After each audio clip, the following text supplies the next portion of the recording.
কালো টাকা বলতে কিছু নেই, আপনাকে ট্যাক্স দিয়ে আসতে হবে। গভর্নমেন্টের কমিটমেন্ট থাকতে হবে ইন দ্য বাজেট।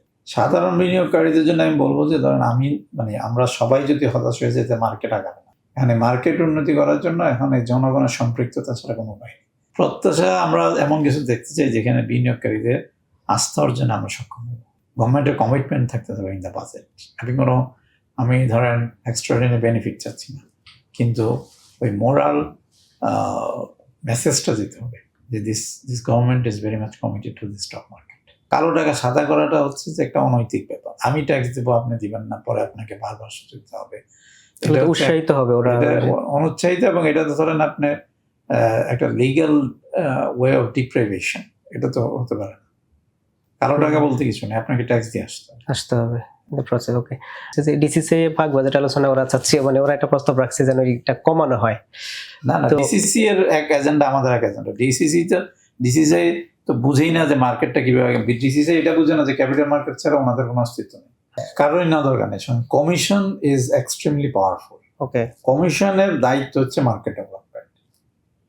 কমিশন যাকে যখন দরকার তাকে আনবে, মিনিস্ট্রিকে আনবে, বাংলাদেশ ব্যাংকে আনবে, এনবিআরকে আনবে, ডিসিসি আনবে, এফবিসিসি আনবে, লিস্টেড কোম্পানিজ আনবে, merchant bank, stock broking, asset management.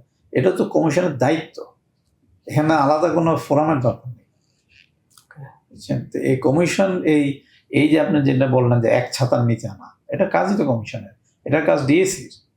CSE কিন্তু আমি কোনো ধরেন প্রতিষ্ঠান হিসেবে বলি না, DAC, but both are failed. সাধারণ বিনিয়োগকারীদের জন্য আমি বলবো যে ধরেন আমরা সবাই যদি হতাশ হয়ে যেতে মার্কেট আগাবে না। আমাদের মার্কেটের দেশের স্বার্থে, জাতীয় স্বার্থে, নিজের স্বার্থে আমাদের মার্কেট ইনভলভমেন্ট থাকা উচিত। আমাদের ভয়েস রেজ করা উচিত যে মার্কেটের উন্নতি করতে হবে। দেশের উন্নতি, যদি আমরা অর্থনৈতিক উন্নতি করতে চাই, মার্কেটের উন্নতি ছাড়া সম্ভব না। এখানে মার্কেট উন্নতি করার জন্য এখানে জনগণের সম্পৃক্ততা ছাড়া কোনো উপায় নেই। আমি আশা করবো যে মার্কেট, ধরেন আমরা সবাই ফ্রাস্ট্রেটেড, আবারও বলছি হতাশাগ্রস্ত, কিন্তু আমরা মার্কেট না ছেড়ে যে, এই কারণে আমাদের তো পরবর্তী জেনারেশন আসবে। তাই আমরা পরবর্তী জেনারেশনের জন্য মার্কেটটা কীভাবে ডেভেলপ করতে চাই সেখানে আমরা একসাথে কাজ করি, এবং বিনিয়োগকারীদের সহযোগিতা, বিনিয়োগকারীদের পার্টিসিপেশন, অ্যাক্টিভ পার্টিসিপেশন ছাড়া তো কোনো মার্কেট নেই। বিনিয়োগকারীদের ভূমিকাটার জন্য আমি যেটা আশা করবো যে আপনারা ধৈর্য রাখেন, ভালো কিছু আশা করে, যেমন চেষ্টা আমরা করি, সম্মিলিতভাবে চেষ্টা করি। আমরা যে যার পজিশন থেকে আমরা এই মার্কেট ডেভেলপমেন্টের জন্য চেষ্টা করব।